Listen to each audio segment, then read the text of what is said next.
Saludos.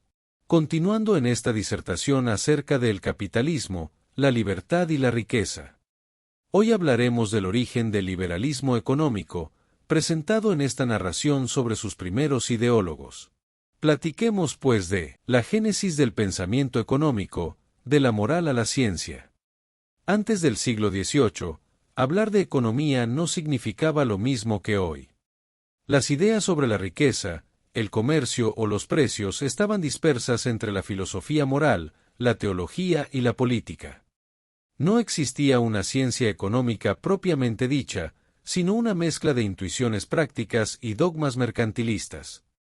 Los mercantilistas, predominantes en los siglos XVI y XVII, creían que la riqueza de una nación dependía del oro acumulado y del superávit comercial. Su receta era simple: exportar más de lo que se importaba, intervenir en los mercados y mantener al Estado como árbitro absoluto de la actividad económica. Sin embargo, a medida que las sociedades europeas se abrían al comercio, la manufactura crecía y los imperios coloniales se expandían, esta visión comenzó a quedarse corta. El mundo necesitaba una explicación más profunda de por qué la riqueza surgía y cómo podía multiplicarse sin depender de la intervención estatal. En ese contexto histórico, el siglo de la Ilustración, el ascenso del empirismo y el liberalismo político, aparece un hombre que cambiaría para siempre la manera en que entendemos la economía. Adam Smith, 1723 a 1790, profesor de filosofía moral en la Universidad de Glasgow, fue un pensador que buscaba comprender el orden natural de las relaciones humanas. Antes de ser economista, Smith fue un filósofo moral, y eso explica la esencia de su visión. La economía, para él, no era una lucha de intereses egoístas, sino una manifestación espontánea del orden social cuando las personas actúan movidas por su propio interés dentro de un marco de libertad y justicia. En la teoría de los sentimientos morales, 1759, Smith describe cómo la empatía y la moralidad guían las acciones humanas, incluso cuando éstas parecen motivadas por el interés propio. Esa obra es la raíz ética de su pensamiento. Pero su obra capital, La riqueza de las naciones, 1776, es la semilla de la economía moderna. En ella transforma el estudio de la riqueza y del comercio en una ciencia independiente, con leyes propias observables y medibles. Smith sostuvo que, en una sociedad libre, cada individuo que busca mejorar su situación, ya sea produciendo, comerciando o invirtiendo, termina, sin quererlo, beneficiando a toda la comunidad. Esa coordinación de intereses dispersos ocurre gracias a lo que él llamó la mano invisible del mercado, una metáfora del orden natural que surge cuando las personas actúan libremente bajo el respeto a la propiedad y a la competencia. Para Smith, el mercado no necesita planificación central, porque los precios, los salarios y los beneficios se ajustan de manera espontánea según la oferta y la demanda.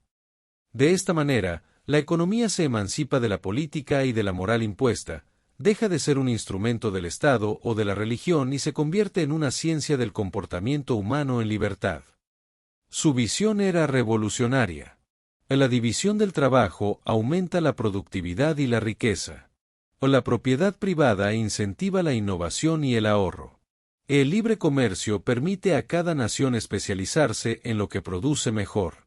Y el Estado, aunque necesario, debe limitarse a funciones básicas: justicia, defensa y obras públicas esenciales. Con estas ideas, Smith colocó los cimientos del liberalismo económico clásico y del capitalismo como sistema de orden social, no solo como un mecanismo económico, sino como una filosofía moral de la libertad. Por su parte, a comienzos del siglo XIX, otro genio británico tomó el relevo del pensamiento de Smith.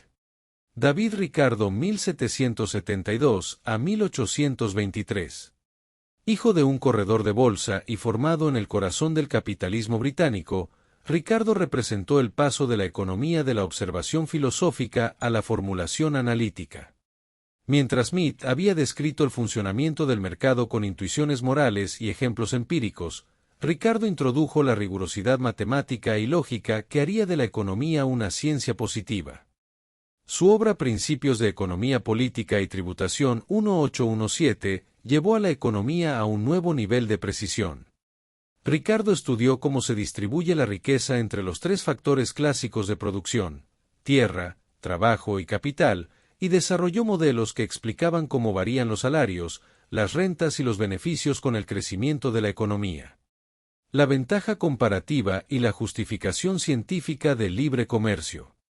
El aporte más célebre de Ricardo, y uno de los más poderosos en toda la historia del pensamiento económico, fue su teoría de la ventaja comparativa. A diferencia de Smith, que hablaba de ventaja absoluta, cada país produce lo que hace mejor, Ricardo demostró que incluso si un país es menos eficiente en todo, le conviene especializarse en aquello donde su desventaja es menor, y comerciar con los demás. Este principio matemático convirtió el libre comercio internacional en una política racional y científicamente demostrable. Gracias a Ricardo, el comercio dejó de verse como una guerra de suma cero y pasó a entenderse como un juego de cooperación donde todos ganan. Sus ideas impulsaron la apertura comercial del Imperio Británico y fundamentaron la expansión del capitalismo global del siglo XIX. Del pensamiento moral al análisis científico. El paso de Smith a Ricardo marca una transición decisiva. Smith fue el fundador filosófico de la economía, que explicó cómo la libertad individual genera orden social. Ricardo fue el constructor analítico que transformó esas intuiciones en modelos medibles y leyes económicas. Juntos convirtieron el estudio de la riqueza en una ciencia moderna, y al capitalismo, en un sistema de gobierno económico basado en reglas naturales. La libertad de empresa, la competencia, el respeto a la propiedad y el comercio como vínculo pacífico entre las naciones. Ambos creían que la intervención del Estado debía ser mínima, porque las leyes del mercado eran tan naturales como la gravedad. Intentar controlarlas solo podía distorsionar el equilibrio y reducir el bienestar colectivo. El capitalismo como consecuencia lógica. Ni Smith ni Ricardo usaron la palabra capitalismo como hoy la entendemos, pero sus ideas lo hicieron inevitable. Smith explicó cómo la búsqueda del beneficio personal podía beneficiar a todos. Ricardo mostró que el intercambio libre multiplicaba la riqueza. De esa combinación surgió un sistema económico donde el capital, la inversión, la propiedad privada y el mercado libre se convierte en el eje de la organización social. Durante los siglos XIX y XX, las ideas de ambos autores se convirtieron en la doctrina económica dominante en Europa, inspirando políticas de libre comercio, industrialización, crecimiento y globalización. El capitalismo se consolidó no solo como un sistema de producción, sino como una filosofía de gobierno basada en la libertad económica y en la confianza en que el orden natural del mercado es más eficiente que cualquier planificación central. Legado y proyección. Adam Smith dio el alma ética y filosófica, David Ricardo aportó el esqueleto lógico y cuantitativo. Uno explicó por qué la libertad económica es moralmente deseable, el otro mostró cómo funciona y por qué es eficiente. Juntos hicieron posible que la economía dejara de ser un arte de gobernantes y se transformara en una ciencia del comportamiento humano y del progreso social. De ellos parte toda la arquitectura posterior del pensamiento liberal. La escuela clásica, la escuela austriaca, e incluso las teorías contemporáneas del libre mercado y la globalización. Sin Smith y Ricardo, el capitalismo no habría tenido justificación ni teoría. Con ellos, la libertad económica se volvió un principio de civilización.